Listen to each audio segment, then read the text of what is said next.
వేవేల దూతల చేత నిత్యము పరిశుద్ధుడు పరిశుద్ధుడు పరిశుద్ధుడు అని గాన స్తుతి గానములతో కొనియాడబడుచున్న మా ప్రియ పరలోకపు తండ్రి, మీ పరిశుద్ధమైన అత్యున్నతమైన ఘనమైన నామాన్ని బట్టి మీకు వందనాలు స్తోత్రాలు తండ్రి.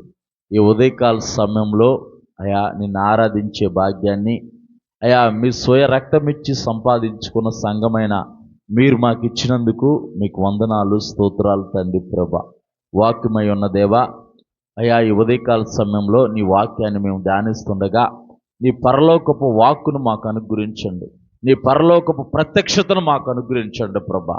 మనుషులు మాట్లాడితే ప్రయోజనం లేదు, కానీ జీవం గల నీ వాక్కుతో మీరే నాతో మా అందరితో మీరు మాట్లాడండి. అయ్యా మీరు మాట్లాడితే అయ్యా తెలివి లేని వారికి తెలివి కలుగుతుంది నాయన. మీరు మాట్లాడితే మా జీవితాలు కట్టబడతాయి, మీరు మాట్లాడితే మా జీవితాలు వెలిగించబడతాయి, మీరు మాట్లాడితే మా జీవితాలు సరిచేయబడతాయి, మీరు మాట్లాడితే అయ్యా మా జీవితాలు ఫలింపులోకి వస్తాయి నాయన. అట్టి ఫలింపు మా జీవితాలకి దయచేసి విన్న వాక్యాన్ని మా హృదయాల్లో మేము ముద్రించుకొని దాని ప్రకారం జీవిస్తూ 30 60 100 ఫలిస్తూ నీ నిత్యరాజ్యంలో నీతో పాటు యుగయుగాలు జీవించే భాగ్యాన్ని మా అందరికీ మీరు దయచేయమని యేసయ్య పరిశుద్ధ నామమునికే ఈ స్తుతి ఆరాధన సమర్పిస్తున్నాం పరమ తండ్రి. అందరం ఆమేన్ చెబుదాం. ఆమేన్ ఆమేన్ ఆమేన్. అందరూ దయచేసి కూర్చోండి, వాక్యంలోకి వెళ్ళిపోదాం. మనము గడిచిన వారము ఏం ధ్యానం చేసాం చెప్పండి ఒకసారి. గడిచిన వారం వాక్యం ఏం ధ్యానం చేసాం చెప్పండి. గడిచిన వారం మనము ఏం ధ్యానం చేసాం చెప్పాలి మీరు. గడిచిన వారం ధ్యానం చేసిన వాక్యము చెప్పండి ఒకసారి. రాయగలిగి నీకు చదువు వచ్చి రాయగలిగిన రాసుకోవాలి, మంచిది. అలాగ వాక్యం రాసుకోవటం మంచిది. ఆ వాక్యం ద్వారా మళ్ళీ నువ్వు ఇంటికి వెళ్ళిపోయిన తర్వాత, మనం ఇంటికి వెళ్ళిపోయిన తర్వాత మళ్ళీ ఒకసారి వాక్యాన్ని ఇలా తెరిచి మళ్ళీ ధ్యానిస్తూ ఉంటుంటే దేవుడు మళ్ళీ మన ప్రత్యేకంగా మాట్లాడతాడు మనతో. దేవుని వాక్యం అంత బలమైన. దేవుని నామానికి మహిమ కలుగును గాక. వచ్చాము వెళ్ళాము అని అంటే ప్రయోజనం ఏమీ ఉండదు. దేవుని వాక్యాన్ని మనం నేర్చుకోవాలి, ధ్యానం చేయాలి. దేవుని వాక్యం ద్వారా మనం బలపరచబడాలి, దేవుని వాక్యం ద్వారా మనం వెలిగించబడాలి, అనేకులు వెలిగించాలి. దేవుని నామానికి మహిమ కలుగును గాక. గడిచిన వారము పరిశుద్ధాత్మ వాగ్దానం కొరకు మనము ధ్యానం చేశాము. పరిశుద్ధ గ్రంథమైన బైబిల్లో పాత నిబంధన గ్రంథంలో యోవేలు గ్రంథంలో దేవుడు పరిశుద్ధాత్మ గురించి వాగ్దానం ఇచ్చాడు. నేను సర్వజనుల మీద నా ఆత్మను కుమ్మరిస్తానని దేవుడు వాగ్దానం ఇచ్చి, అది యేసు ప్రభు వారు శిలువ మరణం పొంది సమాధిలో పెట్టబడి 3వ దినాన పునరుద్ధానుడై తిరిగి లేచిన తర్వాత ఆయన 40 దినాలు ఈ భూమి మీద సజీవుడిగా తన శిష్యులకు కనబరుచుకొని వారి ఎదుట అనేక అద్భుత కార్యాలు, అనేక ఆశ్చర్య కార్యాలు జరిగించి వారి విశ్వాసాన్ని బలపరిచి దేవుడు తన కొరకు ఒక వాగ్దానం ఇచ్చాడు. నా వలన విన్న తండ్రి యొక్క వాగ్దానం కొరకు మీరు కనిపెట్టండి. నేను వెళ్ళుట మంచిది, నేను వెళ్ళిన తర్వాత ఒక ఆదరణకర్త మీ వద్దకు వస్తాడు, ఆయన ఎల్లప్పుడూ మీ వద్దే ఉంటాడు, మిమ్మల్ని సర్వసత్యంలోనికి నడిపిస్తాడు. నేను ఏ విషయాలైతే బోధించానో ఆ విషయాల నుంచే ఆయన మీకు బోధిస్తాడని చెప్పాడు. దేవుని నామానికి మహిమ కలుగును గాక. యేసు ప్రభు వారు ఒలీవల కొండ మీద తన శిష్యులందరినీ నిలబెట్టి వారిని ఆస్వాదించిన తర్వాత ఆయన పరలోకానికి ఆరోహణమయ్యాడు. పరలోకానికి ఆరోహణమైన తర్వాత వీరందరూ కూడా యేసు ప్రభు వారి వల్ల విన్న వాగ్దానం కొరకు మేడగదిలో వారందరూ 120 మంది, దాదాపు 120 మంది కూడి ప్రార్థన చేస్తూ ఉండగా 10 దినాలకే పరిశుద్ధాత్ముడు వారి మధ్యకు దిగొచ్చాడు. దేవుని నామానికి మహిమ కలుగును గాక. పరిశుద్ధాత్ముడు వారి మధ్యకు దిగొచ్చినప్పుడు వారు అన్ని భాషలతో దేవుని స్తుతించడం మొదలుపెట్టినప్పుడు అది పెంతెకోస్తు పండగ దినం కనుక అనేక దేశాల నుంచి చెదిరిపోయిన యూదులందరూ ఆ పండగకు ఆ యెరూషలేం ప్రాంతం రావటం, ఆ యెరూషలేం ప్రాంతం అంతా జనసముద్రంతో నిండిపోయి ఉండటం, వీరు మేడగదిలో వీరు అన్ని భాషలతో దేవుని స్తుతిస్తూ ఉండంటే వీరేంటి వింతగా మాట్లాడుతున్నారు, వీరేంటి ఆయా ప్రాంతాల్లో ఉన్న భాషలతో వీరు మాట్లాడుతూ ఉన్నారు, వీరెవ్వరు కూడా వీరు భాషలు మాట్లాడేవారు కాదు కదా, వారు పామరులు. మరి ముఖ్యంగా వారిలో పామరులు ఉన్నారు. వారు గలిలీల భాష వేరు, గలిలీల యాస వేరు. కానీ వీరు చుట్టుపక్కల ఉన్న ప్రాంతాల్లో అంటే ఈ చెదిరిపోయిన యూదులు ఈజిప్ట్లో ఉంటే ఈజిప్ట్ భాష మాట్లాడుతున్నారు, ఈ చెదిరిపోయిన యూదులు వేరే ప్రాంతంలో ఉంటే ఆ ప్రాంత పర్షియన్ భాష ప్రాంతం అంటే ఇరాన్ భాష మాట్లాడుతూ అలాగ భాషలతో అంటే ఎవరికైతే వారికి సువార్త ఎలా చెబుతుందంటే ఆ వ్యక్తి ఉన్న ప్రాంతపు యొక్క భాషలో వీరు వారికి సువార్త చెబుతున్నారు. దేవుని నామానికి మహిమ కలుగును గాక. పరిశుద్ధాత్ముడు మీ మీదకి వచ్చినప్పుడు మీరు శక్తిని పొందుతారని దేవుని యొక్క వాక్యము, దేవుడు ఇచ్చిన వాగ్దానము చెబుతుంటే వీరు శక్తితో నింపబడి వీరు దేవుని స్తుతిస్తూ ఉంటుంటే అక్కడున్న జన సమూహం అంతా చూసి వీరు మద్యం తాగారేమో అని చెప్పేసి వాళ్ళని అపయాలను చేస్తే పేతురు వారి మధ్య నిలబడి, ఓ అవివేకులైన వారులారా, ఓ మూర్ఖపు తరమా, మీరు ఈ మాట వినడి. మీరు ఎవరినైతే సిలువ వేసి మరణానికి అప్పగించాడో దేవుడు అతన్ని ఆది సంబుద్ధుడిగా లేవనెత్తాడు, అతన్ని మృతుల్లో నుంచి లేవనెత్తాడు. ఆయన నామం వల్లే మీకు రక్షణ, ఆయన నామంలోనే పాప క్షమాపణ అని చెప్పేసి పేతురు నిలబడి ఇజ్రాయేల్ ప్రజలకు సువార్త చెప్పినప్పుడు ఇజ్రాయేల్ ప్రజల యొక్క హృదయాలు కరిగించబడ్డాయి. ఇజ్రాయేల్ ప్రజల యొక్క హృదయాలు నొచ్చుకున్నాయి. అయ్యో, మేము ఒక నీతిమంతుడిని మేము సిలువ వేశామా, అన్యాయంగా మేము సిలువేశామా, ఆయనే మనం వెతుకుతున్న మెస్సయ్య అని చెప్పి వారు హృదయాలు నొచ్చుకోవటం వల్ల వారు ఆ యొక్క అపోస్తులను అడిగారంట, మేము ఏం చెయ్యాలని అంటే, మీరు మారు మనసు పొంది పాపక్షమాపణ నిమిత్తము యేసు ప్రభు వారి నామంలో బాప్టిసము పొందుడి. దేవుని నామానికి మహిమ కలుగును గాక.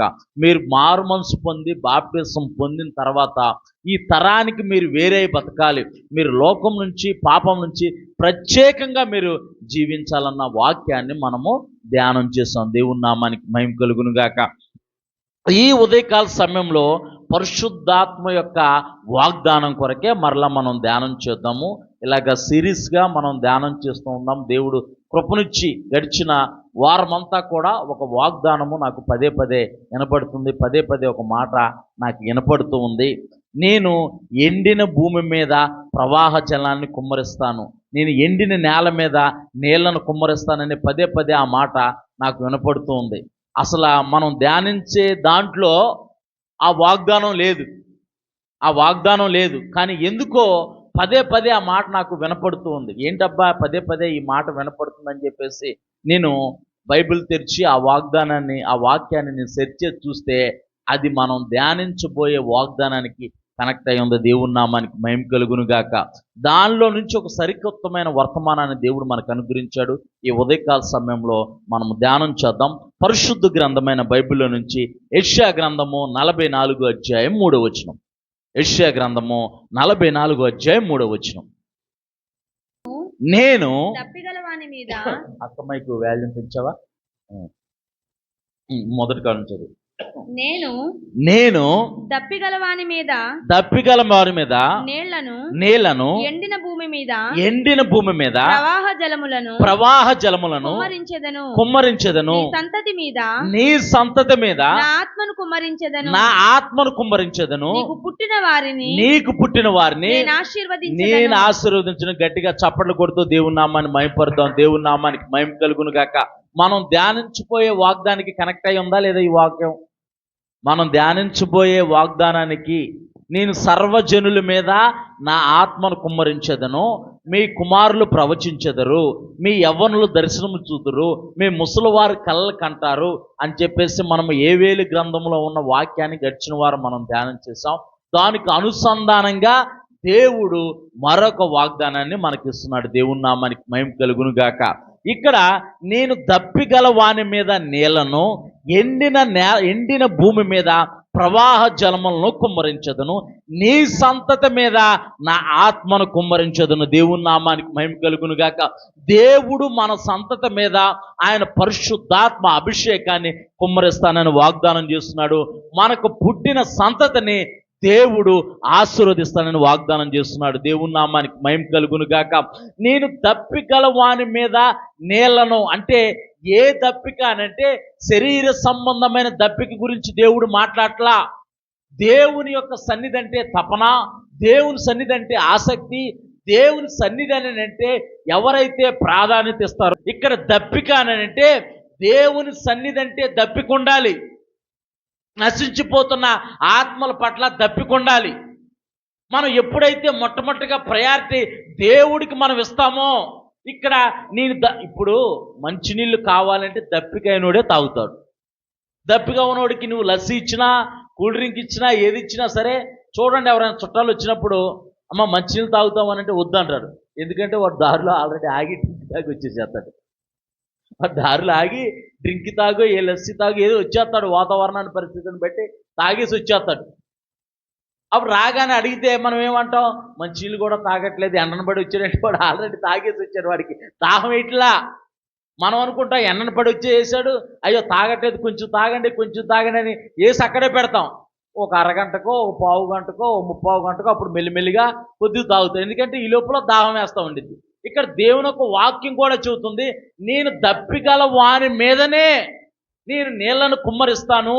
ఎండిన నేల మీద, ఎండిన నేల అంటే ఆత్మీయ స్థితిలో పతనమైపోయి, ఆత్మీయ స్థితిలో దిగజారిపోయి, ఆత్మ అభిషేకాన్ని పొందుకోవాలనే ఆతృత ఆరాటం ఉన్నా సరే పొందుకోలేని నిస్సహాయ స్థితిలో ఉన్న వారిపైన దేవుని యొక్క ఆత్మ అభిషేకాన్ని దేవుడు కుమ్మరిస్తానంటున్నాడు. దేవుని నామానికి మహిమ కలుగును గాక. నేను దప్పిగల వాని మీద నీళ్లను, ఎండిన భూమి మీద ప్రవాహ జలములను కుమ్మరించదును. నీ సంతతి మీద నా ఆత్మను కుమ్మరించదును. యోవేలు గ్రంథము 2వ అధ్యాయంలో మనం ధ్యానం చేస్తే ఆయన సర్వజనుల మీద నా ఆత్మను కుమ్మరిస్తానంటున్నాడు. ఇక్కడ నీ సంతతి మీద, ప్రత్యేకంగా ఒక సంతతి మీద ఆయన ఆత్మ అభిషేకాన్ని, ఆయన పరిశుద్ధాత్మ అభిషేకాన్ని కుమ్మరిస్తానంటున్నాడు. నీకు పుట్టిన వారిని నేను ఆశీర్వదిస్తానంటున్నాడు. దేవుని నామానికి మహిమ కలుగును గాక. ఎంత గొప్ప దేవుడండి. పాపముల చేత, అపరాధముల చేత మనం చచ్చిన వారుగా ఉంటే మనల్ని రక్షించడానికి, మనల్ని విడిపించడానికి, ఆ నిత్య నరకాగ్నుల నుంచి మనం వెళ్ళకుండా మనల్ని పంపించడానికి సాక్షాత్తు దైవ కుమారుడైన యేసు ప్రభు వారు ఈ లోకానికి వచ్చి కన్నికైన మరీ గర్భాన్ని జన్మించి పరిశుద్ధాత్మ అభిషేకం ద్వారా ఆయన జన్మించి ఈ భూమి మీద 33.5 సంవత్సరాలు ఆయన జీవిస్తూ అనేక అద్భుత కార్యాలు, అనేక ఆశ్చర్య కార్యాలు చేస్తూ ఆయన శిలువ మరణం పొంది ఆయన పరిశుద్ధమైన రక్తం ద్వారా పాప విమోచన కలగజేసి ఆయన పునరుద్ధానుడై తిరిగి లేచి మన కొరకు స్థలం సిద్ధపరచడానికి వెళ్ళాడు. ఆయన స్థలము సిద్ధపరిచాడు. నేడో రేపో తన బిడ్డల కొరకు రాబోతున్నాడు. దేవుని నామానికి మహిమ కలుగును గాక. అంత గొప్ప దేవుని యొక్క సన్నిధిలో మనం నిలిచి ఉన్నాం. అందుకే ఆయన అంటున్నాడు, నేను దప్పిగల వాని మీద నీళ్లను, ఎండిన నేల మీద ప్రవాహ జలమును. నువ్వు ఏ స్థితిలో ఎండిపోయి ఉన్నా సరే, ఒక శరీర సంబంధమైన ఆశీర్వాదం కొరకు ఎండిపోయిన స్థితిలో, మోడుబారిపోయిన స్థితిలో, ఏది చేసినా సరే కలిసి రావట్లేదనే స్థితిలో నీవు ఉన్నావేమో, అసమానుడైన వాడు అవమానపరచడు నిన్ను, ఓటమి ఎరుగని మన దేవుడు ఓడిపోనివ్వడు నిన్ను. పరిస్థితులన్నీ చేజారిపోయినా, ఎంతగానో శ్రమపడినా, ఫలితమేమి లేకున్నా, మారది తలరాతని దిగులు పడకుమా. మారాను మధురముగా మార్చును నీకై, మారది తలరాతని దిగులు పడకుమా. మారాను మధురముగా మార్చును నీకై, మేలులతో నిన్ను తృప్తిపరచును, మేలులతో నేను తృప్తిపరచును. సియోను దేవుడే నేను సిగ్గుపడనివ్వడు, కనికరాపూర్ణుడే నీ కన్నీరు తుడుచును. సియోను దేవుడే నేను సిగ్గుపడనివ్వడు, కనికరాపూర్ణుడే నీ కన్నీరు తుడుచును.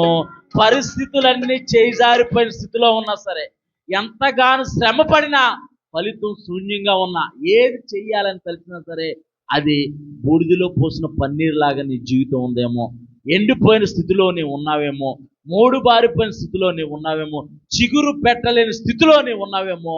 పరిశుద్ధాత్మ అభిషేకంతో నీవు నింపబడితే, పరిశుద్ధాత్మతో నీవు నింపబడితే ఎండిపోయి మోడుబారిపోయిన జీవితాన్ని కూడా దేవుడు ఫలభరితంగా మార్చగల సమర్థుడు. దేవుని నామానికి మహిమ కలుగును గాక.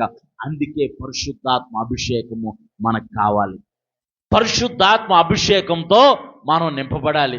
నేను బాప్టిసం తీసుకున్నానండి, మా అయ్యగారు నాకు బాప్టిజం ఇచ్చారండి, బాప్టిజం తీసుకున్నానండి, నేను వారం వారం గుడికి వెళ్తున్నానండి, నియామక కూటాలకు వెళ్తున్నానండి. మంచిదే, కాదంటలా. కానీ పరిశుద్ధాత్మ అభిషేకాన్ని నువ్వు పొందుకున్నావా? పరిశుద్ధాత్మతో నువ్వు నింపబడ్డావా? పరిశుద్ధాత్మతో నువ్వు నింపబడితే ఉద్యోగంతో నింపబడతావు. దేవుని నామానికి మహిమ కలుగును గాక. పరిశుద్ధాత్మతో నువ్వు నింపబడితే అనేక జీవితాల్ని నీవు వెలిగిస్తావు. ఒక బాప్టిజం తీసుకున్నంత మాత్రాన పరలోక రాజ్యానికి వెళ్ళవు. కానీ దేవుని యొక్క ఆత్మతో మనం నింపబడి దేవుని కొరకు యథార్థంగా నమ్మకంగా బ్రతికే వారిని దేవుడు తన నిత్య రాజ్యానికి తీసుకువెళ్తాడు. ఆయన స్వాస్థ్యం అంతటినే మనకు అనుగ్రహిస్తాడు. దేవుని నామానికి మహిమ కలుగును గాక. ఇక్కడ అంటున్నాడు, నేను దప్పిగల వాని మీద నీళ్లను, ఎండిన భూమి మీద ప్రవాహ జలములను కుమ్మరించదును, నీ సంతతి మీద నా ఆత్మను కుమ్మరించదును, నీకు పుట్టిన వారిని నేను ఆశీర్వదించును. అసలు ఈ సంతతి ఎవరో చూద్దాం. అంటే ఈ జనాంగం ఎవరో, ఈ సంతతి ఎవరో, ఈ కుటుంబం ఎవరో మనం ధ్యానం చేసుకుంటూ వెళ్దాం. మనము ఇక్కడ ఈ దేవుడు ఈ వాగ్దానాన్ని ఎవరికి ఇచ్చాడో మనం చూద్దాం ఒకసారి. అదే యెషయా గ్రంథము 44 అధ్యాయము 1-2 వచనాలు చదువమ్మ. యెషయా గ్రంథము 44 అధ్యాయము 1-2 వచనాలు. అయినను నా సేవకుడవగు యాకోబు నేను ఏర్పరచుకొనిన ఇశ్రాయేలు వినుము, నిన్ను సృష్టించి గర్భములో నిన్ను నిర్మించి నీకు సహాయం చేయువాడనైనా యెహోవా ఎలాగు సెలవిచ్చుచున్నాడు. నా సేవకుడవగు యాకోబు నేను ఏర్పరచుకొనిన యేషూరును భయపడకము. దేవుని నామానికి మహిమ కలుగును గాక. ఇక్కడ దేవుడే తన బిడ్డతో మాట్లాడుతున్నాడు. దేవుడే తన సేవకుడితో మాట్లాడుతున్నాడు. ఇక్కడ దేవుడు అంటున్నాడు, నా సేవకుడు అయిన యాకోబు నేను ఏర్పరచుకున్న యేషూరును భయపడకము. ఒకవేళ నువ్వు భయపడుతున్నావేమో, ఏ భయంతో వచ్చినా సరే దేవుడు నీ భయం అంతటిని తీసివేసి ఆయన నీకు సమాధానం ఇవ్వగల సమర్థుడు. దేవుని నామానికి మహిమ కలుగును గాక.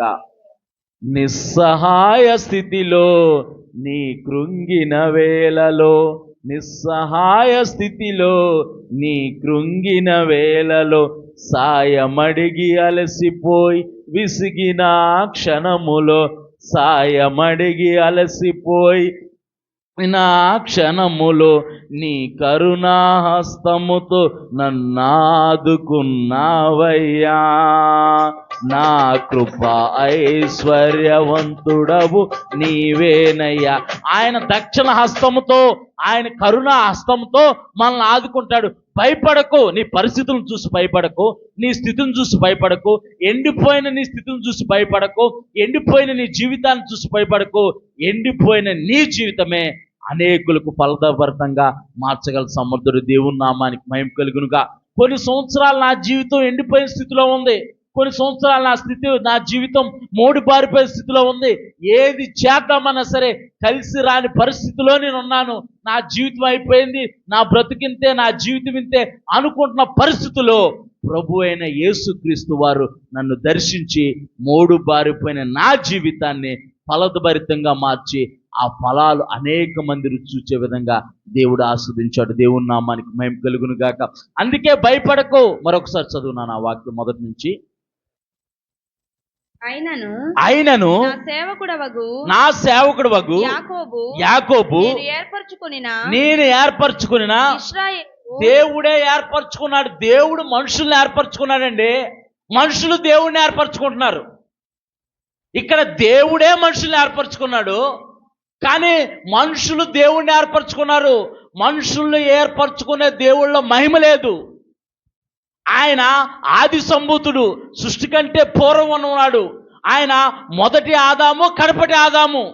ఆయన ఆది అంతమైన వాడు. ఆయన అల్ఫా ఓమేగా అయిన దేవుడు. ఇక్కడ మనుషుల్ని దేవుడు ఏర్పరచుకున్నాడు. మనుషులే దేవుడిని ఏర్పరచుకుంటున్నారు, కానీ దేవుడు మనల్ని ఏర్పరచుకున్నాడు. ఆయన స్వరూపమందు ఆయన పోలిక చొప్పున మనల్ని నిర్మించుకున్నాడు. దేవుని నామానికి మహిమ కలుగును గాక. నా సేవకుడు ఒక యాకోబు నేను ఏర్పరచుకున్న ఇజ్రాయేలు. ఇక్కడ దేవుడు ఈ వాగ్దానాన్ని యాకోబు సంతతికి అనగా ఇజ్రాయేల్ జనాంగానికి ఇస్తున్నాడు.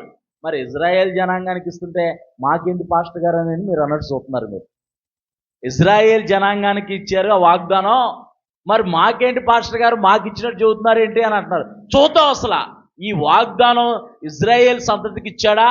ఆ ఇజ్రాయేల్ సంతతి శరీర సంబంధమైన ఇజ్రాయేల్ సంతతికేనా, ఆత్మ సంబంధమైన ఇజ్రాయేల్ సంతతిగా చూద్దాం మనము పరిశుద్ధ గ్రంథమైన బైబిల్లో నుంచి. ఇక్కడ దేవుడు అంటున్నాడు, నేను ఏర్పరచుకున్న యాకోబు, నేను నా ప్రియుడగు నా సేవకుడగు యెషూరును అని అంటున్నాడు. ఇక్కడ పరిశుద్ధ గ్రంథమైన బైబిల్ ప్రకారం మనం చూస్తే ఇక్కడ యాకోబు అని అంటే మడిమను పట్టుకుని వాడని అర్థం. దేవుని నామానికి మహిమ కలుగును గాక. హిబ్రూ భాషలో 2 అర్థాలు ఉన్నాయి. మడిమను పట్టుకుని వాడని ఒక అర్థం, ఇంకొక అర్థం అంటే మోసగాడు, స్థానభ్రంశం కలిగిన వాడు అని అర్థం. మోసగాడు ఒకటి, ఇంకోటి ఏంటంటే స్థానభ్రంశం చేయవాడు అని అర్థం. 2 అర్థాలు ఉన్నాయి హిబ్రూ భాషలో. మడిమను పట్టుకునివాడు. ఇస్సాకుకి రెబ్కాకి 2 కుమారులు పుట్టారు. 2 కుమారులు గర్భంలో ఉన్నప్పుడు, రెబ్కా గర్భంలో 2 కుమారులు ఉన్నప్పుడు 2 పెనుగులాడుకునే వాళ్ళంట. యాకోబు ఏసావు పెనుగులాడుకునే వాళ్ళంట. ఎందుకు పెనుగులాడుకునే వాళ్ళు అని అంటే పరిశుద్ధ గ్రంథమైన బైబిల్ స్పష్టంగా ఒక మాటను చెబుతుంది. ఒకసారి హోషా గ్రంథం తీనానా, హోషా గ్రంథం తీ ఒకసారి. హోషా గ్రంథం తీ. పాత నిబంధనలో హోషా గ్రంథము, దానియేలు తర్వాత హోషా. 12వ అధ్యాయము 3 నుంచి ఒకసారి చదువుదాం. 12వ అధ్యాయము. ఇక్కడ మనం చూస్తే ఇప్పుడు యాకోబుకి సంతతికి ఇజ్రాయేలుకి దేవుడు వాగ్దానం ఇచ్చాడు, ఇజ్రాయేలుకి వాగ్దానం ఇచ్చాడు. ఇక్కడ యాకోబు అంటే మడిమను పట్టుకునివాడని అర్థం. ఇక్కడ రెబ్కాని దేవుడు దర్శించినప్పుడు రెబ్కా గర్భంలో 2 శిశువులను దేవుడు సృష్టించాడు. 2 శిశువులు ఆ గర్భంలో పెరుగులాడుతున్నారు. ఈమెకు భయం వేసేసింది. లోపల ఒకడుంటి తంతేనే అల్లాడిపోతూ ఉంటారు. ఇక్కడ 2 ఉన్నారు, 2 ఫైటింగ్ చేస్తున్నారు. 2 ఎందుకు ఫైటింగ్ చేస్తున్నారు చూద్దాం ఒకసారి. అందుకే యాకోబు అనే అర్థం ఏంటంటే మడిమను పట్టుకొని వాడు అని అర్థం. దేవుని నామానికి మహిమ కలుగును గాక. చదువు నాన్న. తల్లి గర్భమందు యాకోబు తన సహోదరుని మడిమను పట్టుకొనెను. మగసిరి గలవాడై అతడు దేవునితో పోరాడెను. అతడు దూతతో పోరాడి జయమొందెను. దేవుని నామానికి మహిమ కలుగును గాక. ఈ యాకోబు మడిమను పట్టుకుని వాడు అర్థం ఎందుకని వచ్చిందని అంటే, తల్లి గర్భంలో నేనే ముందు వచ్చేస్తాను, నేనే ముందు రావాలి. ఎందుకంటే ఇజ్రాయేలుకి దేవుడు ఒక కట్టడి ఇచ్చాడు. ఎవరైతే మొదటి సంతానంగా ఉంటారో ఆ సంతానం మీద దేవుని యొక్క ఆశీర్వాదాలు కుమ్మరించబడతాయి మెండుగా. మొదటి జ్యేష్ఠ సంతానం మీద అంటే పెద్ద కుమార్తె పెద్ద కుమారుడి మీద ఆశీర్వాదాలు కుమ్మరించబడతాయి. తండ్రి తనంతరము ఆ ఆశీర్వాదాలైన యాజకత్వమైన ఆ కుమారుడికి అనుగ్రహించబడిద్ది. అందుకోసమే ఈ యాకోబు ఎంత తెలివైన వాడో చూడండి. నేనే ముందు వచ్చేయాలని చెప్పేసని, నేనే ముందు బయటికి రావాలని ఏసావు వచ్చేతంటే ఏసావు మడుమును పట్టుకొని ఆపుతున్నాడంట. అందుకే పరిశుద్ధాత్మ దేవుడు హోషా గ్రంథంలో 12వ అధ్యాయము 2వ వచనంలో రాయించాడు, తల్లి గర్భమందు యాకోబు తన సహోదరు మడిమిని పట్టుకొనెను, మగసిరి గలవాడై అతడు దేవునితో పోరాడెను, జయమొందాడు. మనుషులతో పోరాడాడు, దేవుడితో కూడా పోరాడి ఇజ్రాయేలుగా మార్చబడ్డాడు. దేవుని నామానికి మహిమ కలుగును గాక. అలాంటి ప్రార్థనా పరులుగా మన జీవితం మార్చబడాలి. కింద రాయబడింది, కింద వచనాలు కూడా చదువునానా. అతడు దూతతో పోరాడి జయమొందెను. అతడు కన్నీరు విడిచి అతడు పరిపాలన. లోకం అనిద్ది కన్నీరు విడితే, లోకం మగవాడు ఏడ్చాడు అనుకో ఏమనిద్ది? కన్నీరు విడితే మగవాడు కన్నీళ్లు విడితే లోకం ఏమనిద్ది? అరే చేతగానోళ్ళలాగా ఆడపిల్లలాగా ఏడుతున్నావు ఏంట్రా అనిద్ది. పరిశుద్ధాత్మ దేవుడు రాయించాడు ఇక్కడ, మొగసిరి గలవాడే మనుషులతో పోరాడాడంట, దేవునితో పోరాడాడంట. అతడు కన్నీరు విడుచుచు చదువు అతన్ని బతిమాలిన దేవుని బతిమాలాడంట. ఆశీర్వాదం కోసం దేవుడు పాదాలు పట్టుకొని బతిమాలాడు, కన్నీరు విడుస్తూ బతిమాలాడు. అందుకే కన్నీటి ప్రార్థనని దేవుడు లక్ష్య పెడతాడు. దేవుని నామానికి మహిమ కలుగును గాక. కన్నీటి ప్రార్థన చాలా అవసరం. మా పిల్లలకి అదే చెబుతాను. అలుగుతూ ఉంటారు, ప్రతిదానికి దానికి దీనికి అలుగుతూ ఉంటారు. కన్నీళ్ళు ఉత్తుత్తి కొట్టకముందే, ఏం అనకముందే కన్నీళ్ళు వచ్చేస్తా ఉంటే నేను ఒకటి అంటాను, కన్నీళ్ళు రావాల్సింది ప్రార్థనలో మాత్రమే. నాకు అది ఇవ్వలేదు, నాకు అది ఇవ్వలేదు, నాకు ఇది కొనలేదు, నాకు అది కొనలేదు అని ఏడవకూడదు. ప్రార్థనలో కన్నీరు రావాలి, ప్రార్థనలో గుండె పగలాలి, ప్రార్థనలో మనం దేవుని పాదాలు పట్టుకొని కన్నీరు కారుస్తూ ఉంటుంటే, విస్తారమైన పాపాలు చేసిన స్త్రీ వచ్చి యేసుప్రభు వారు ఆ సీమోన్ ఇంట్లో కూర్చొని ఉంటే, ఆమె విస్తారమైన పాపాలు చేసిన వచ్చిన స్త్రీ వచ్చి యేసుప్రభు వారు పాదాల మీద అత్తరు వేసి కన్నీరు కారుస్తూ తల వెంట్రుకలతో పాదాలు తూడ్చిందంట. యేసుప్రభు వారు ఒక మంచి మాటను ఆమె కొరకు చెప్పారు. ఈమె విస్తారమైన పాపాలు చేసింది గనక, ఈమె విస్తారంగా నన్ను ప్రేమించింది గనక ఈమె పాపాలు క్షమించబడ్డాయి. దేవుని నామానికి మహిమ కలుగును గాక. సాక్షాత్తు దేవుడే అంటున్నాడు, విస్తారంగా నన్ను ప్రేమించింది, విస్తారంగా నన్ను ప్రేమించి, సీమోను నీ ఇంటి దగ్గరకు వచ్చాను, గుమ్మంలోకి వచ్చాను, నువ్వు నన్ను భోజనానికి ఆహ్వానించావు, నా కాళ్ళు కడుక్కోవడానికి నువ్వు నీళ్ళు ఇవ్వలా, నన్ను ఎదుర్కొని నన్ను కౌగిలించుకొని నన్ను ఆప్యాయంగా నాతో మాట్లాడాలా, నన్ను ముద్దు పెట్టుకోవాలా, కూర్చోండి యేసయ్య ఇక్కడ కూర్చోండి, మంచిగా ఈ ప్లేస్ మీ కొరకే, ఇక్కడే కూర్చోండి మీరు అని చెప్పి నన్ను కూర్చోబెట్టలా, నన్ను పలకరించలా. కానీ ఈ స్త్రీ ఇక్కడికి వచ్చిన దగ్గర నుంచి నా పాదాలను తుడుస్తూ, తన తల వెంట్రుకలతో తుడుస్తూ, తన కన్నీటి ప్రవాహాన్ని నా పాదాల మీద కుమ్మరించి నా పాదాలను తడుపుతుందయ్యా. విస్తారంగా ప్రేమించింది గనక ఆమె విస్తారమైన పాపాలు నేను క్షమించానన్నాడు. దేవుని నామానికి మహిమ కలుగును గాక. మన పాప దోషములన్నీ క్షమించగల ఒక వ్యక్తి ఉన్నాడు. ఆయనే నజరేయుడైన యేసుక్రీస్తు. ఆయన చిందించిన పరిశుద్ధ రక్తం ద్వారా మానవాళికి పాప విమోచన. దేవుని నామానికి మహిమ కలుగును గాక. ఈ యాకోబు ఎలాంటి వాడంటే, సహోదరుని మడిమిని పట్టుకున్న వ్యక్తి. ఇంకోటి ఏంటంటే మోసగాడు. ఆశీర్వాదం కొరకు తన తల్లి రిబ్కా పేరేపిస్తే తండ్రిని మోసం చేసి అన్నలాగా వేషం వేసుకుని వెళ్ళిపోయి ఆశీర్వాదాలు పొందుకోవాలని ఆతృత, ఆరాటం. ఇస్సాకుకేమో ఏసావు అంటే ఇష్టం, రిబ్కాకేమో యాకోబు అంటే ఇష్టం.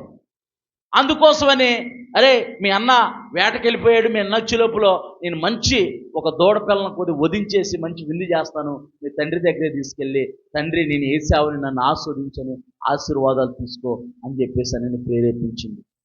శరీర సంబంధంగా చూస్తే మోసగాడు, స్థానభ్రంశం చేయవాడు మోసగాడు అని అర్థము, మడిమిని పట్టుకునేవాడు అని అర్థము. ఆ మోసగాడైన యాకోబుని దేవుడు ఏ విధంగా మార్చాడు చూద్దాం. యెషూరును అంటే అర్థం ఏంటో చూద్దాం ఒకసారి. ఈ యాకోబు అనే మాటకు అర్థము ఆదికాండము 25వ అధ్యాయం 26వ వచనం, రాసుకునే వాళ్ళు రాసుకోండి. ఆదికాండము 25వ అధ్యాయము 25వ వచనంలో ఉంది దాని అర్థము. ఇప్పుడు యెషూరును అంటే అర్థమేంటో ఒకసారి చూద్దాము. యెషూరును అనేది దేవుడు ఇజ్రాయేల్ ప్రజలకి ప్రేమతో పెట్టుకున్న ఒక రహస్యమైన గౌరవప్రదమైన పేరంట. దేవుని నామానికి మహిమ కలుగును గాక. మనకు కూడా కొంతమంది ముద్దు పేర్లు ఉంటాయి, ముద్దు పేర్లతో పిలుస్తూ ఉంటాడు. మన ఇంట్లోనే పిలుస్తారు, బయట పిలవరు. ఇక్కడ దేవుడు కూడా ఒక ప్రీతిప్రదమైన ఒక పేరును యాకోబుకి ఇచ్చాడు. దేవుని నామానికి మహిమ కలుగును గాక. యాకోబు ఎలాంటి వాడు? మోసగాడు. అన్నను మోసం చేశాడు, తండ్రిని మోసం చేశాడు, పారిపోయాడు, ఇంట్లో నుంచి పారిపోయాడు. కానీ యాకోబుని దేవుడు విడిచిపెట్టలా. దేవుని నామానికి మహిమ కలుగును గాక. నువ్వు మోసగాడివైనా, నువ్వు నరహంతకుడివైనా, నువ్వు జోదగాడివైనా, నువ్వు వ్యభిచారివైనా, నువ్వు ఏ స్థితిలో ఉన్నా సరే దేవుడు నిన్ను విడిచిపెట్టడు. ఎందుకంటే ఆయన పోలిక చొప్పున ఆయన స్వరూపమందు దేవుడిని నిర్మించాడు కనుక. దేవుని నామానికి మహిమ కలుగును గాక. మనమే బుర్ర మోకాల్లోకి వచ్చి దేవుణ్ణి విడిచిపెడతా ఉంటాం, దేవుణ్ణి వదిలేస్తూ ఉంటాం, మనుషుల మీద కోపం దేవుడి మీద చూపిస్తూ ఉంటాం. దేవుడు ఎప్పుడు కోప్పడే దేవుడు కాదు. ఆయన కోప్పడితే ఈ సృష్టిని ఒక్కసారి అంటే బూడిదైపోయింది, ఈ సృష్టి అంతా బూడిదైపోయింది. ఆయన ఇంకా దీర్ఘశాంతం గలవాడే.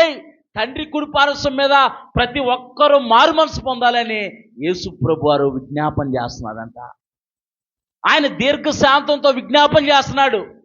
ఆయన కోపిస్తే కనుక ఆయన సన్నిధిలో ఎవడు నిలవగలడో, ఆయన ఎదుట ఎవడు నిలవగలడో, ఆయన దోషములు కనిపెట్టి చూడగా ఎవడు నిలవగలడని చెప్పేసి భక్తుడు కీర్తనకారుడు రాస్తున్నాడు. నీవు దోషములు కనిపెట్టి చూచినట్లా నీ సన్నిధిలో ఎవడు నిలవగలడైనా, అయినా నువ్వు మనుషుల్ని కరిగిరించే దేవుడివి, మనుషుల పైన కృప చూపించే దేవుడివి, ఇజ్రాయేల్ని కాపాడే దేవుడివి, ఇజ్రాయేల్ని విమోచించే దేవుడు అని రాస్తున్నాడు. దేవుని నామానికి మహిమ కలుగును గాక. ఇక్కడ యెషూరును అని అంటే దేవుడు యాకోబుకు పెట్టుకున్న ఒక గౌరవప్రదమైన పేరు. దేవుని నామానికి మహిమ కలుగును గాక. యెషూరును అంటే హిబ్రూ భాషలో యెషూరును అంటే యథార్థవంతుడు, నీతిమంతుడు అని అర్థం. యాషార్ అనే పదం నుంచి అనగా తిన్నని వాడు, యథార్థవంతుడు, నీతిమంతుడు అని అర్థం. దేవుని నామానికి మహిమ కలుగును గాక. మోసగాడిని ఏం చేశాడు దేవుడు? మోసగాడిని ఏం చేశాడు? నీతిమంతుడిగా మార్చాడు. వంకర మార్గంలో నడిచేవాడిని తిన్నని మార్గంలో నడిపించాడు. యాకోబుని ఇజ్రాయేలుగా మార్చాడు. దేవుని నామానికి మహిమ కలుగును గాక. అందుకే యాకోబుకి దేవుడు వాగ్దానం ఇస్తున్నాడు. ఒకసారి యెషయా గ్రంథము 44 అధ్యాయము మళ్ళీ 1 నుంచి 2 వచ్చిన చదువునాను ఇప్పుడు మనం. అయినను నా సేవకుడు వగు యాకోబు నేను ఏర్పరచుకొనిన ఇశ్రాయేలు వినుము, నిన్ను సృష్టించి గర్భములో నిర్మించి దేవుడే తల్లి గర్భమందు మనుషుల్ని నిర్మించేవాడు. దేవుని నామానికి మహిమ కలుగును గాక. తల్లి గర్భమందు మనుషుల్ని నిర్మించేవాడు దేవుడే. అందుకే గర్భఫలం యెహోవా ఇచ్చు బహుమానము, కుమారులు ఆయన అనుగ్రహించు స్వాచ్ఛము. దేవుని నామానికి మహిమ కలుగును గాక. ఇక్కడ దేవుడే యాకోబుని తన తల్లి గర్భమందు నిర్మించాడంట. అందుకే దేవుడు అంటున్నాడు, నేను యాకోబుని ప్రేమించాను. దేవుని నామానికి మహిమ కలుగును గాక. నేను యాకోబుని ప్రేమించాను. దేవుడు యాకోబుని మోసగాన్ని ప్రేమించి వంకర మార్గంలో నడిచేవాడిని తిన్నని మార్గంలో సరిచేసి తిన్నని మార్గంలో నడిపించాడు. మనం కూడా ఒకప్పుడు వంకర మార్గంలో నడిచాము, మనకు నచ్చిన మార్గంలో నడిచాము, మనకు నచ్చినట్టు మనం జీవించాము. ప్రభు అయిన యేసుక్రీస్తే తన కృప ద్వారానే మనల్ని రక్షించి ఆయన నీతి మార్గంలో మనల్ని నడిపిస్తూ ఆయన పరిశుద్ధ రక్తంతో మనల్ని కడిగి నీతిమంతులుగా మార్చాడు. దేవుని నామానికి మహిమ కలుగును గాక. చూద్దాం ఇక్కడ ఇజ్రాయేలుకి దేవుడిస్తున్న వాగ్దానము ఏ సందర్భంలో ఇచ్చాడు ఈ వాగ్దానము, అది కూడా మనం ధ్యానం చేయాలి కదా. ఏ సందర్భంలో ఇచ్చాడు, ఇక్కడ ఏ సందర్భంలో ఇచ్చాడు ఈ వాగ్దానము?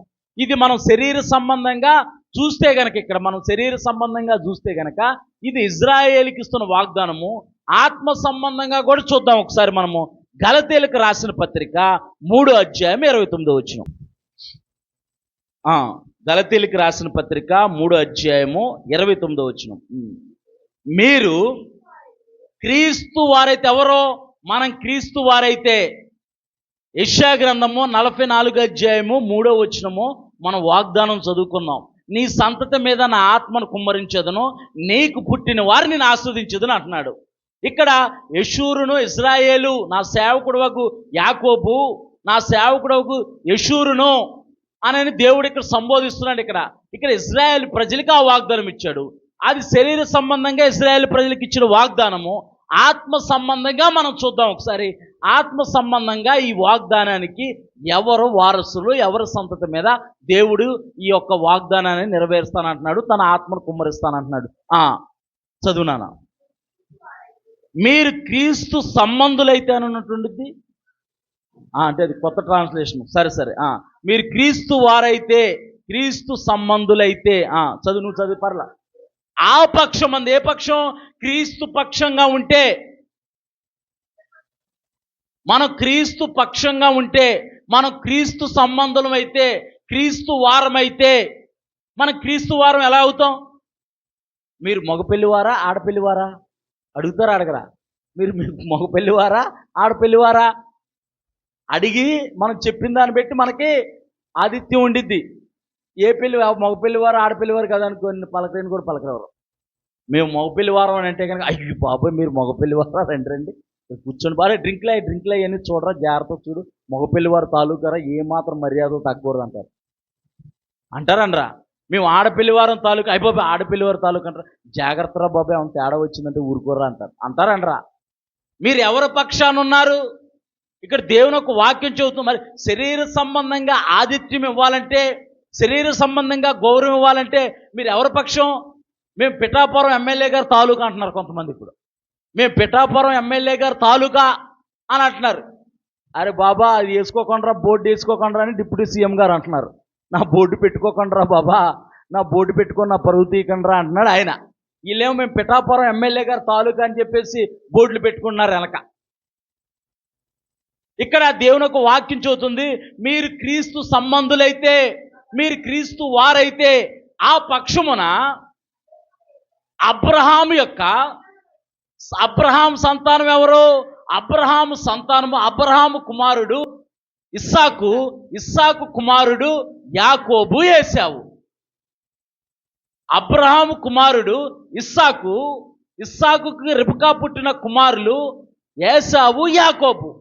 ఇక్కడ దేవుని యొక్క వాక్యం చెబుతుంది, మీరు క్రీస్తు సంబంధులైతే, మీరు క్రీస్తు వారైతే ఆ పక్షమున అబ్రహాము యొక్క సంతానమై ఉండి వాగ్దానానికి వారసులై ఉంటారు. గట్టిగా చప్పట్లు కొడుతూ దేవుని నామాన్ని మహిమపడతాం.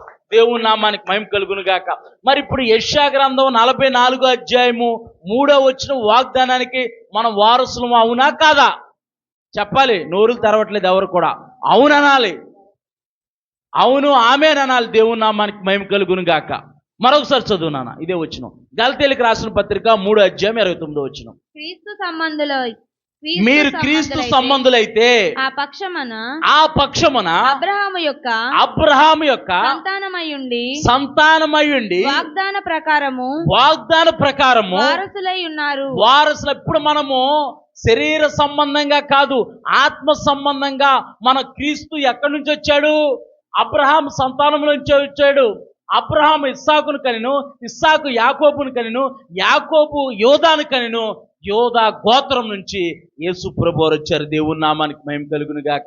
ఇప్పుడు యేసు ప్రభు వారిని మనం సొంత రక్షకుడిగా అంగీకరించి ఆయన రక్తంలో మన పాపాలను కడుక్కొని మనం విశ్వాస సంబంధంగా జీవిస్తే మనం క్రీస్తు వారం అవుతాము, క్రీస్తు సంబంధులం అవుతాము, అబ్రహాము యొక్క ఆశీర్వాదానికి వారసులు అవుతాం. దేవుని నామానికి మహిమ కలుగును గాక. అందుకే యెషయా గ్రంథము 44వ అధ్యాయం 3వ వచనం అంటున్నాడు, నేను దప్పిగల వాని మీద నేలను, ఎండిన నేల మీద ప్రవాహ జలములను కుమ్మరించదను, నీ సంతతి మీద నా ఆత్మను కుమ్మరించదను, నీకు పుట్టిన వారిని నేను ఆశీర్వదించదను. దేవుని నామానికి మహిమ కలుగును గాక. ఎప్పుడు ఇచ్చాడు వాగ్దానం? ఈ వాగ్దానం ఏ సందర్భంలో ఇచ్చాడు? ఈ వాగ్దానం చూద్దాం. మనం ఏ సందర్భంలో ఈ వాగ్దానం ఇచ్చాడంటే, ఈ వాగ్దానం ఇచ్చేసరికి ఇజ్రాయేల్ ప్రజలు దేవుడికి దూరం అయిపోయారు. ఇజ్రాయేల్ ప్రజలు దేవుడికి దూరం అయిపోయారు. దేవుడు మాట వల్ల బబులో చెరలో ఉన్నారు. ఇక్కడ చెరలో ఉన్నప్పుడు, ఎండిపోయిన స్థితిలో ఉన్నప్పుడు వారి దేశం ఎండిపోయింది, వారి దేశం కాల్చబడిపోయింది, వారి దేశము పాడుదెప్పగా అయిపోయింది. వారి దేశం, మన భారతదేశం కూడా పాడుదెప్పగానే ఉంది ఇప్పుడున్న దినాల్లో. మన దేశం కూడా అలాగే ఉంది, మన దేశం కూడా అలాగే ఉంది. మన దేశం పైన దేవుని యొక్క ఆత్మ వర్షము కుమ్మరించబడే గడియలు రాబోతున్నాయి. దేవుని నామానికి మహిమ కలుగును గాక.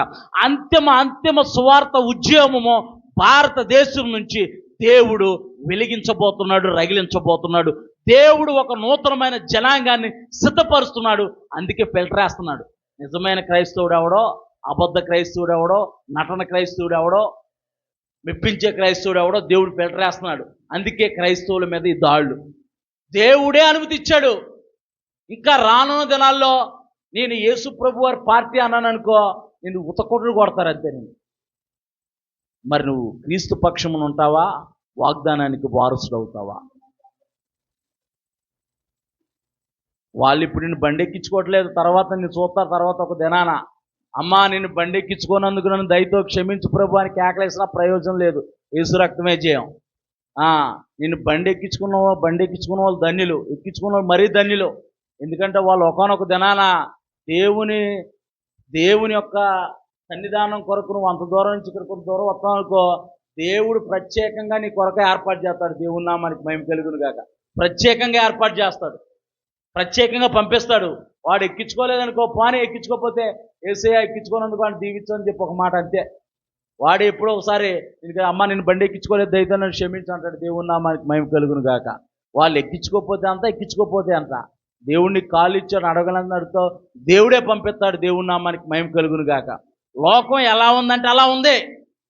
మతపరమైన విద్వేషాలు రెచ్చగొట్టడం, మతానికి కులాలకి చిచ్చులు పెట్టడం, మానవత్వం నశించిపోతుంది, మానవత్వం లేనే లేదు, మానవత్వం నశించిపోతుంది, ప్రేమ లేనే లేదు, ఎదుటి వారిని ప్రేమించే గుణం తగ్గిపోతుంది, ఎదుటి వారిని గౌరవించే గుణం తగ్గిపోతుంది. ఎవడైతే నాకేందన్నట్టు బ్రతుకుతున్నారు జనాలు.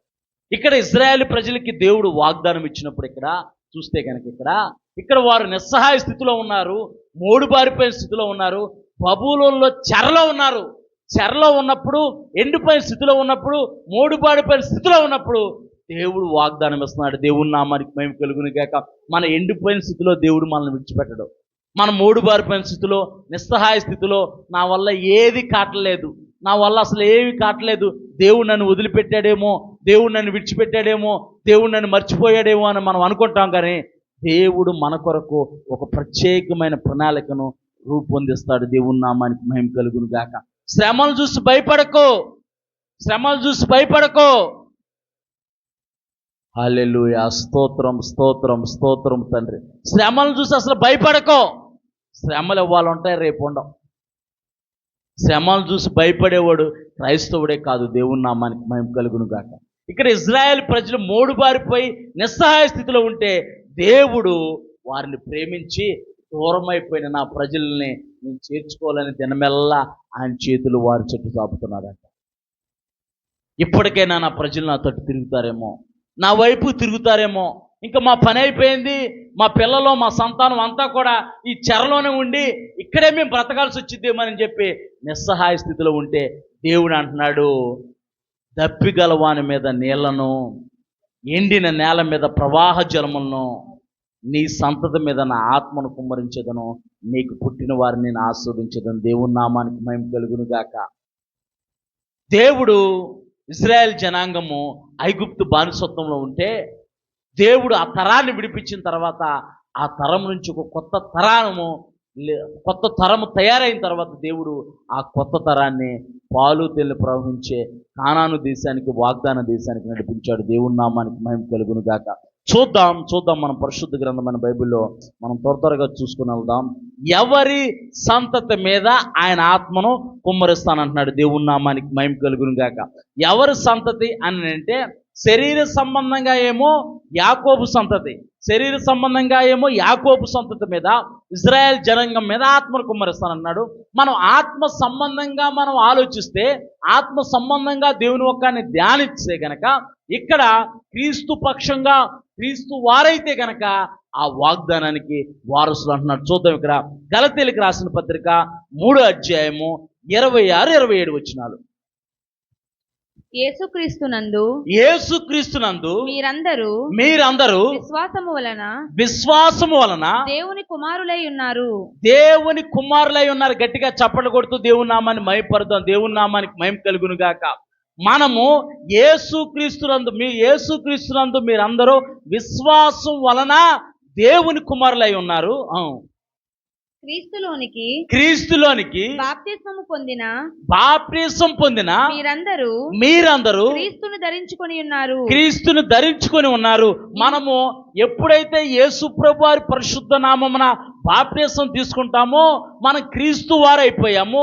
విశ్వాసం వల్ల క్రీస్తు యొక్క క్రీస్తు విశ్వాసంతో మనం జీవించడం వల్ల యేసుక్రీస్తు యొక్క కుమారులు కుమార్తెలుగా మనం మార్చబడ్డాం. దేవుని నామానికి మహిమ కలుగును గాక. ఇప్పుడు ఈ వాగ్దానము ఇప్పుడు మనం ఎవరి సంతానం? ఇప్పుడు వాగ్దాన పూర్వకంగా ఎవరి సంతానము?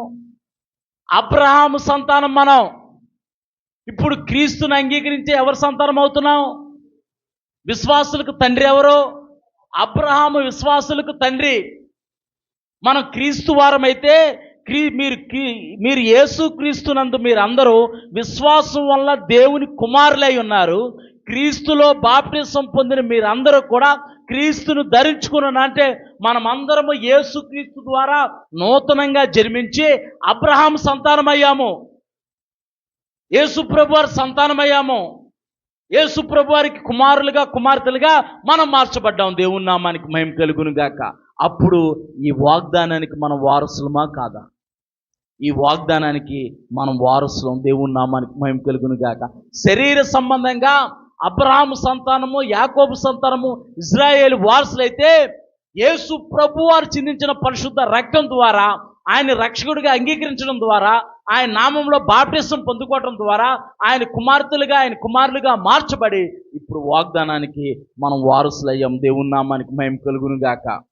దూరస్తులుగా ఉన్న మనల్ని దేవుడు సమీపస్తులుగా మార్చాడు. దేవుని నామానికి మహిమ కలుగును గాక. క్రీస్తులో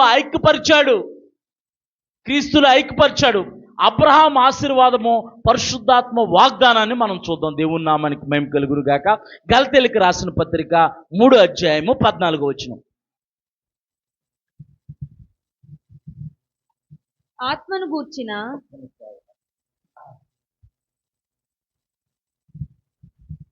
మనం ఆత్మ సంబంధంగా మాట్లాడుకుంటున్నాం. ఎలా మాట్లాడుకుంటున్నాం?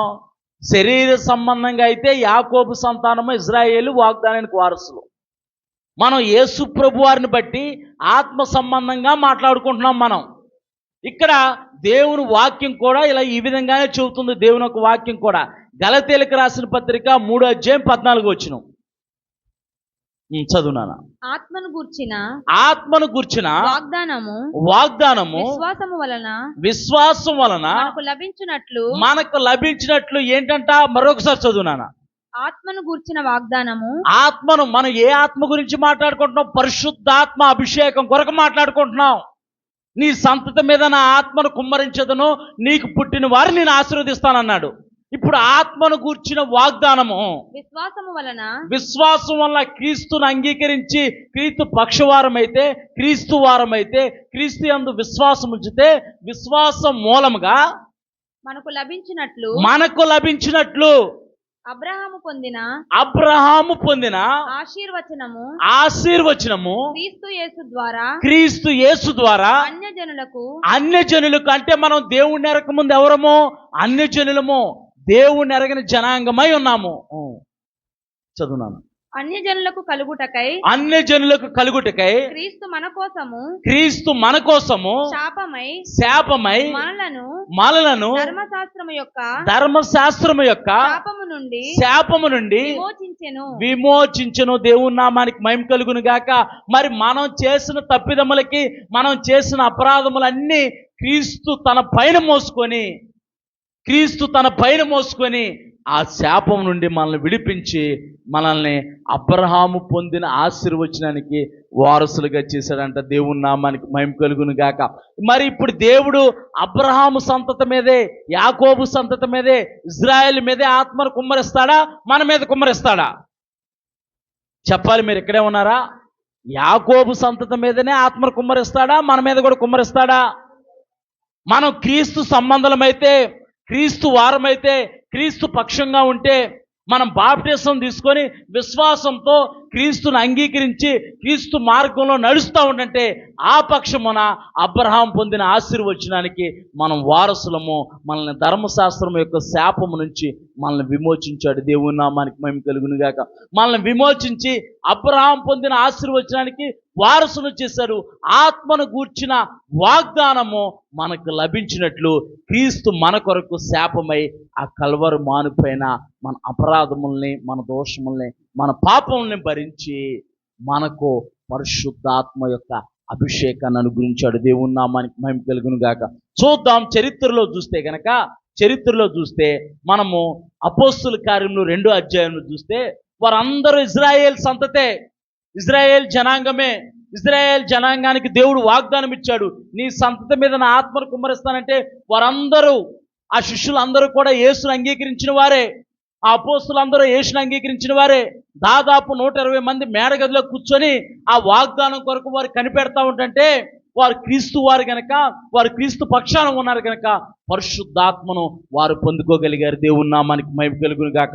చరిత్రలో మనం చూస్తూ ఉంటుంటే క్రైస్తవ చరిత్రలో దేవుని యొక్క ఆత్మ ఒక తరం మీద కుమ్మరించబడింది.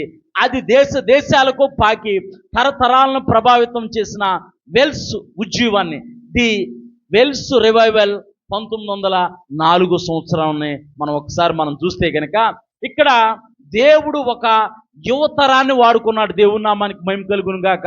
ఇప్పుడు రానున్న దినాల్లో కూడా దేవుడు ఒక తరాన్ని దేవుడి కొరకు సిద్ధపరుస్తున్నాడు. దేవుని నామానికి మహిమ కలుగును గాక. ఇప్పుడు కూడా సోషల్ మీడియా చూస్తూ ఉంటుంటే ఈ రాజకీయ పార్టీలన్నిటికీ వ్యతిరేకంగా యువతరము ఒక పార్టీ పెట్టింది. కాక్రోచ్ జనతా పార్టీ అని ఒక పార్టీ పెట్టింది. ఒక మంత్రి అన్నాడంట, వీళ్ళందరూ ఉద్యోగాలు ఏమి వీళ్ళకి నిరుద్యోగులు, వీళ్ళందరూ నిరుద్యోగం పెరిగిపోయింది. చదువుకుంటున్నాడు కానీ ప్రభుత్వాలు ఉద్యోగ అవకాశాలు ఇవ్వలేకపోతున్నాయి. వాళ్ళు కొట్టు చచ్చిపోతున్నారు. అధికారం కోసం, పార్టీ కోసం, పరువు కోసం, కుర్చీల కోసం కొట్టుకొని చచ్చిపోతున్నారు. యువతని, పేదవారిని పట్టించుకోవట్లా. ఒక మంత్రి అన్నాడు, వీళ్ళందరూ సోమరపోతులు, బొద్దింక లాంటి వాళ్ళు అని అన్నాడు. ఒకడు కోపం వచ్చింది. ఒకడు కోపం వచ్చి వాడు కాక్రోచ్ జనతా పార్టీ అని పెట్టేసి యువతను అందరినీ రేపుతున్నాడు. దేవుని నామానికి మహిమ కలుగును గాక. యువతను అందరినీ రేపుతున్నాడు. వాడు మనల్నే యువతనే అన్నాడు. యువత నిద్రపోతున్నారు, కాక్రోచ్ బొద్దింక లాంటి వాళ్ళు అని అంటున్నాడు.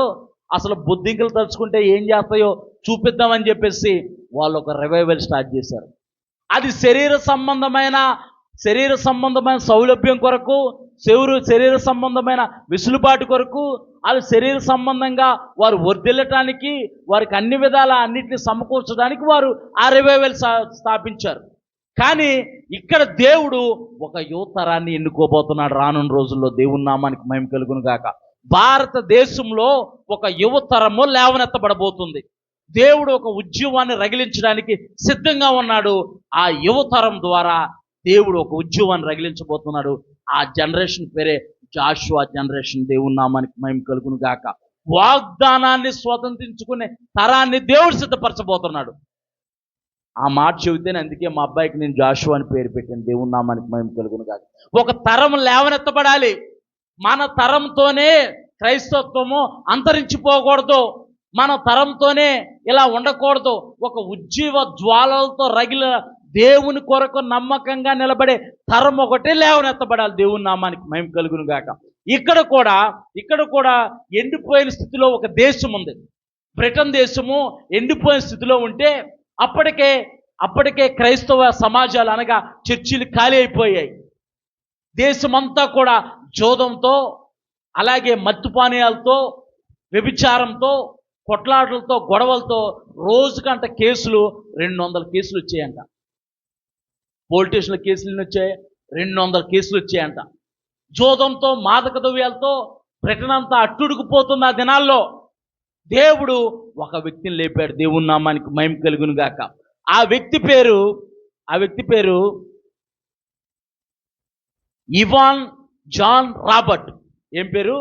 ఇవాన్ జాన్ రాబర్ట్ అనే వ్యక్తిని దేవుడు పురుగొలిపాడు. ఈ వ్యక్తి సేవకుడు అంటే సేవకుడు కాదు. ఈ వ్యక్తి పాస్టర్ అంటే పాస్టర్ కాదు. ఈ వ్యక్తి ప్రవక్త అంటే ప్రవక్త కాదు. ఈ వ్యక్తి అపోస్తుడు అంటే అపోస్తుడు కాదు. ఒక పేద కుటుంబంలో జన్మించి వాళ్ళ తండ్రి బొగ్గు గనుల్లో పనిచేస్తూ ఉండేవాడు. బొగ్గు గనుల్లో పనిచేస్తూ ఉంటే కాలు దెబ్బతిని కాలు ప్యాచర్ అయితే అతని నిమిత్తం ఇతను ఉద్యోగాన్ని చేయడానికి బొగ్గు గనుల్లోకి వెళ్ళి పనిచేస్తూ ఉండేవాడు. ఇతనికి 11 సంవత్సరాల వయసులో దేవుడు ఈ వ్యక్తిని దర్శిస్తే అప్పటి నుంచి అతని వ్యక్తి మానకుండా దేవుని సన్నిధానానికి వెళ్తూ, ఎక్కడ కూటాలు జరిగితే అక్కడికి వెళ్తూ దేవునితో ఆ వ్యక్తి జీవిస్తూ ఉండేవాడు. దేవుడితో ఆ వ్యక్తి సంబంధం కలిగి జీవిస్తూ ఉండేవాడు. దేవుని సన్నిధిలో రాత్రనక పగలనక వాక్యం చదువుతూ, బైబిల్ వాక్యం చదువుతూ, ప్రార్థన చేస్తూ జీవిస్తూ ఉండేవాడు. ఓ పక్కన కష్టపడి పని చేసుకునేవాడు, కుటుంబాన్ని పోషించుకుంటూ ఉండేవాడు. దేవుడు కష్టపడి పనిచేసే వ్యక్తినే దేవుడు ఎన్నుకుంటాడు. సోమరపోతుల్ని దేవుడు ఎన్నుకోడు. చాలా మంది సోమరపోతుల్లాగుండి దేవుడు నన్ను పిలిచాడు అంటాడు. ఇంట్లో కూర్చొని సోమరపోతుల్లాగా ఉండే వల్ల దేవుడు వాడుకోడు. సమాజంలోకి రావాలి, బయటికి రావాలి. యేసుప్రభు రాత్రి అంతా ప్రార్థన చేసి పగలంతా ప్రజల మధ్య ఉండేవాడు. మళ్ళీ పొద్దుకోగానే మళ్ళీ అరణ్యంలోకి వెళ్ళి మళ్ళీ రాత్రి అంతా ప్రార్థన చేసి మళ్ళీ ఉదయం అవగానే మళ్ళీ ప్రజల్లోకి, జనసమూహంలోకి వచ్చేవాడు. చాలా మంది దేవుడు నన్ను పిలిచాడని ఇంట్లో కూర్చొని ప్రార్థన చేసుకుంటూ ఉంటారు. సమాజంలోకి రావాలి. నువ్వు వస్తే, మనం ఒక అడుగేస్తే దేవుడు మనతో 10 అడుగులు వేస్తాడు, మనల్ని నడిపిస్తాడు, మన ద్వారా అద్భుత కార్యాలు చేస్తాడు. దేవుడి నామానికి మహిమ కలుగును గాక. ఇక్కడ ఈవెన్ జాన్ రాబర్ట్ అనే వ్యక్తిని దేవుడు ప్రేరేపించడం మొదలుపెట్టాడు. ఈ ఇవాన్ జాన్ రాబర్ట్ బొగ్గు గనుల్లో పనిచేసుకునే ఒక కార్మికుడు. అతడు వెల్స్ నగరానికి వచ్చాడు. బ్రిటన్లో ఉన్న వెల్స్ నగరానికి వచ్చాడు. అక్కడ ఒక దైవజనుడు పరిచయం అయ్యాడు. ఆ దైవజనుడు ఆత్మను గూర్చి చెప్పడం ప్రారంభించాడు. ఇతనిలో కూడా ఆత్మ ఉద్యమం రగిలించబడింది. ఇతను అన్నాడు, నేను దేవుని ఆత్మ కొరకు ప్రార్థించాలని చెప్పేసి ఆతృత ఇతనిలో మొదలైంది. ఇతను ప్రార్థించడం మొదలుపెట్టాడు.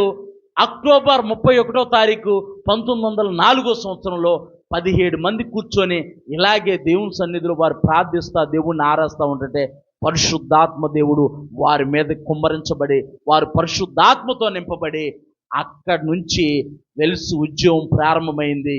ఎంతలా ఉద్యమం ప్రభావితం చేసిందంటే దేశంలో మాదక ద్రవ్యాలు, మత్తు పదార్థాలు, వ్యభిచారము, నరహత్యలు, దొంగతనాలు ఇవన్నీ మటుమాయమైపోయాయి. దేవుని నామానికి మహిమ కలుగును గాక. ఉద్యమం రగిలించబడిందనంటే, పరిశుద్ధాత్మ ఉద్యమం వచ్చిందంటే పరిశుద్ధాత్ముడు కార్యం చేయటం మొదలు పెడతాడు. దేవుని నామానికి మహిమ కలుగును గాక. మాదక ద్రవ్యాలు విడిచిపెడుతున్నారు. జనులు దేవుని మందిరానికి మానేసిన వారు దేవుని మందిరానికి తండోపతండాలుగా జన సమూహంగా దేవుని మందిరానికి వస్తున్నారు. ఆ దేశం అంతా కూడా అప్పటి వరకు కూడా అల్లరలతో కొట్లాడలతో ఉన్న దేశము ప్రశాంతమైన వాతావరణాన్ని అది అక్కడ సంతరించుకుంది. పరిశుద్ధాత్మ ఉద్యమం అక్కడ రగిలించబడింది. వెల్స్ ఉద్యమం ద్వారా ఆ యొక్క బ్రిటన్ నగరం అంతా, ఆ ప్రాంతాలంతా కూడా ఉద్యమంతో రగిలించబడ్డాయి. మనుషులు అప్పుడు దాకా విచక్షణ రహితంగా బూతులు మాట్లాడేవాళ్ళంట. జంతువులను కూడా బూతులు తిట్టేవాళ్ళంట. తర్వాత జంతువులు ఆశ్చర్యపడిపోయినాయంట. ఇప్పుడు ఒక ఎద్దుని కానీ ఒక జంతువుని కానీ కొడితే అది లొంగిద్ది అనమాట. కొడితే కర్రిచ్చుకొని సెంటర్ కాల్ ఇచ్చుకొని కొడితే అది లొంగిద్ది. వీళ్ళు అలాగా ఈ గుర్రాలను కానీ ఎద్దులు కానీ వీటినన్నింటినీ విచక్షణ రహితంగా తిట్టేవాళ్ళంట. తర్వాత మనుషులు తిట్టడం మానేస్తే అవి పనిచేయటం మానేసినాయి అంట. ఇలాంటి మనుషులు ఎలా మారిపోయారని అంటే దేవుని యొక్క ఆత్మ ఉద్యమం రగిలించబడిందంటే అలాంటి అద్భుత కార్యాలు జరుగుతాయి. దేవుని నామానికి మహిమ కలుగును గాక. రోజుకి 200 కేసులు వచ్చే ఆ యొక్క పోలీస్ స్టేషన్లో 1-2 కేసులు రావడం మొదలుపెట్టాయంట. దేవుని నామానికి మహిమ కలుగును గాక. లాయర్లకి కేసులు ఏమీ లేక వాళ్ళు తెల్ల వస్త్రాలు ధరించుకొని వారు ప్రతిరోజు కూడా దేవుని యొక్క మందిరానికి వెళ్ళటం ప్రారంభించారంట. దేవుని నామానికి మహిమ కలుగును గాక. పరిశుద్ధాత్మ ఉద్యమము మన భారతదేశానికి అవసరము. పరిశుద్ధాత్మ ఉద్యమము దేవుడు మనకిచ్చిన పరిచర్య, యేసుక్రీస్తు పునరుద్ధాన శక్తి పరిచర్యకు అవసరము. దేవుని నామానికి మహిమ కలుగును గాక. దేవుడు రానున్న రోజుల్లో మన ప్రాంతమంతా గొప్ప ఉద్యమాన్ని రగిలించబోతున్నాడు. పరిశుద్ధాత్మ అభిషేకంతో మనం నింపబడాలి. పరిశుద్ధాత్మ శక్తితో మనం నింపబడ్డామనుకో, ఈ వెల్స్లో ఎలాంటి అద్భుత కార్యాలు చేయడం ప్రారంభించాడంటే దేవుడు గొప్ప గొప్ప కార్యాలు చేయడం ప్రారంభించాడు. అక్కడున్న అసెంబ్లీ సమావేశాలు కూడా వారు ఆఫ్ చేసేసి దేవుని మందిరానికి రావడం ప్రారంభించారు. అధికారులు, రాజకీయ నాయకులు దేవుని మందిరానికి ప్రారంభించారు. అందుకే సంఘము అన్నిటికంటే పైన ఉందంట. దేవుని నామానికి మహిమ కలుగును గాక. సమస్తము సంఘం పాదాల కింద ఉంది.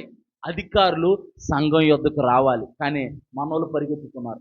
బాబా బాబా బాబా బాబా బాబా బాబా బాబా మాకు పర్మిషన్ ఇవ్వండి బాబా, మాకు అది ఇవ్వండి బాబా పరిగెత్తున్నారు. నువ్వు నిజంగా ఉద్యోగం కొరకు మోకరించి ఒక బొగ్గు కార్మికుడు, ఒక పేద వ్యక్తి 26 సంవత్సరాల ఇవాన్ జాన్ రాబర్ట్ మోకరించి నీ సంతతి మీద నా ఆత్మను కుమ్మరిస్తానన్నావు, నీ పరిశుద్ధాత్మ అభిషేకాన్ని కుమ్మరిస్తానన్నావు, కుమ్మరించు ప్రభా కుమ్మరించు ప్రభా అని చెప్పేసి ప్రార్థన చేస్తా ఉంటే ఉద్యమం రగిలించబడి ప్రపంచ దేశాలు ఆ ఉద్యమం విస్తరించబడింది. మనము అజూజా స్ట్రీట్ ఉద్యమం గురించి గడిచిన వారంలో చెప్పుకున్నామా? ఆ ఉద్యమానికి ప్రారంభము ఈ వెల్స్ ఉద్యమం. దేవుని నామానికి మహిమ కలుగును గాక. ఒకరిని చూసి ఒకరు ఉద్యమం కొరకు ప్రార్థించడం ప్రారంభించారు. మొట్టమొదటిగా దేవుడు మనల్ని రేపుతున్నాడేమో, మన ఉద్యమం కొరకు ప్రార్థన చేద్దాం, మన దేశం కొరకు ప్రార్థన చేద్దాం. మన దేశంలో ఉన్న అక్రమాలు ఆగిపోవాలి, మన దేశంలో ఉన్న అరాచకాలు ఆగిపోవాలి, మన దేశంలో రాజకీయ నాయకుల యొక్క మనసులు మారాలి. వారు విచక్షణ రహితంగా కులాలకి మతాలకి మధ్య గొడవలు పెడుతున్నారు. అలాంటి ఆలోచన మారాలి. మన దేశంలో అల్లర్లు మారాలి, మన దేశంలో నరహత్యలు మారాలి, మన దేశంలో వ్యభిచారం మారాలి, మన దేశంలో అక్రమం మారాలి అని చెప్పేసి, దేవా మా భారతదేశం పైన నీ ఉద్యమాన్ని కుమ్మరించండి, మా పైన నీ ఆత్మను కుమ్మరించండి, మా భారతదేశాన్ని వెలిగించండి, మా భారతదేశంలో ఉన్న ప్రతి చీకటిని తుడిచివేయండి ప్రభా అని మనం ప్రార్థన చేస్తే దేవుడు జాన్ రాబర్ట్ ప్రార్థన ఆలకించిన దేవుడు మన ప్రార్థన ఆలకిస్తాడు.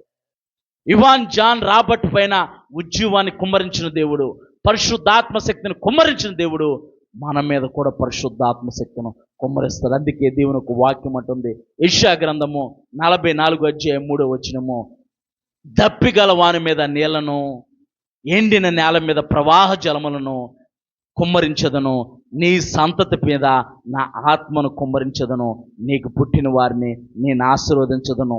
నా ప్రియమైన దేవుని సంగమా, నా ప్రియమైన దేవుని జనాంగమా, నా ప్రియమైన సేవకుడా, ఒకవేళ నీవు ఈ లైవ్లో చూస్తూ ఒకవేళ ఉద్యమం రగిలించడం కొరకు ప్రార్థన చేస్తున్నావేమో, రానున్న రోజుల్లో దేవుడు ఎండిన నేల లాంటి భారతదేశం పైన ఉద్యమాన్ని రగిలించబోతున్నాడు.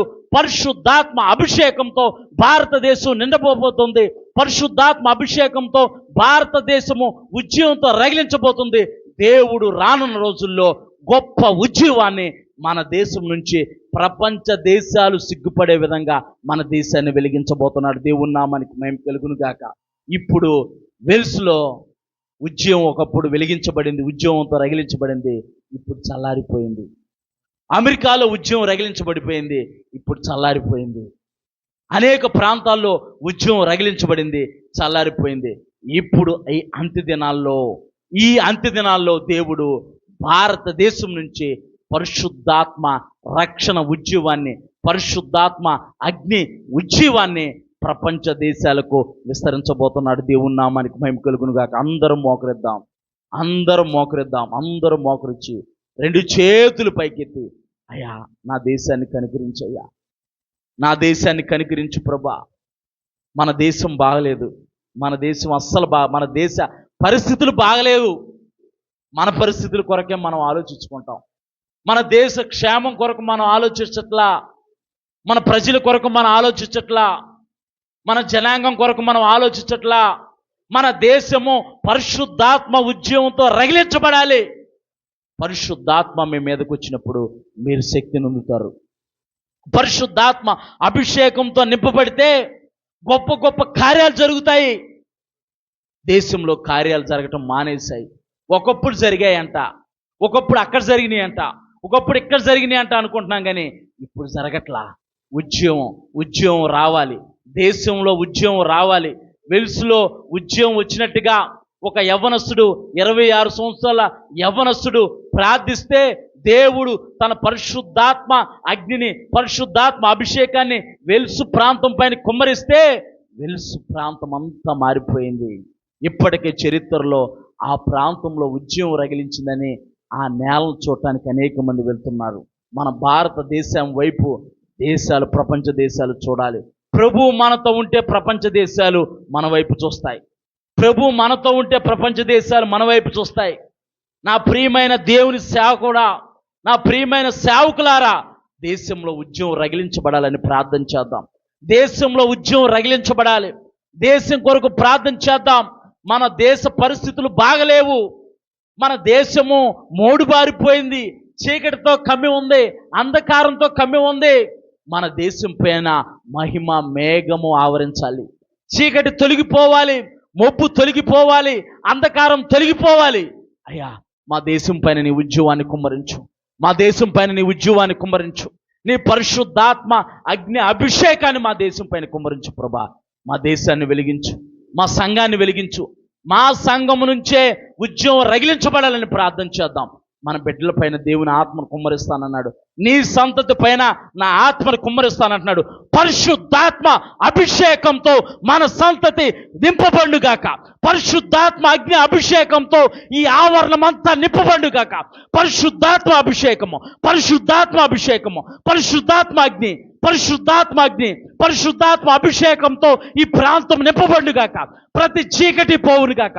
ప్రతి విధమైన చిల్లంకి క్రియలు, ప్రతి వంశపారపరమైన శాపము, ప్రతి వంశపారపరమైన శాపము యేసు సర్వశక్తిగల నామంలో విరగొట్టబడుగాక. వ్యాధులు వ్యాధులు వ్యాధులు వ్యాధులు స్వస్థపరచబడుగాక.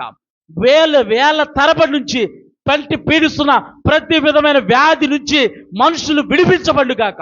మనుషులు మనోనేత్రాలు వెలిగించబడుగాక. రీబాల షకాల బాబా బాబా బాబా, రియాందాలక రీమాందాల బాబా బాబా బాబా, షకాల బాబా బాబా బాబా బాబా.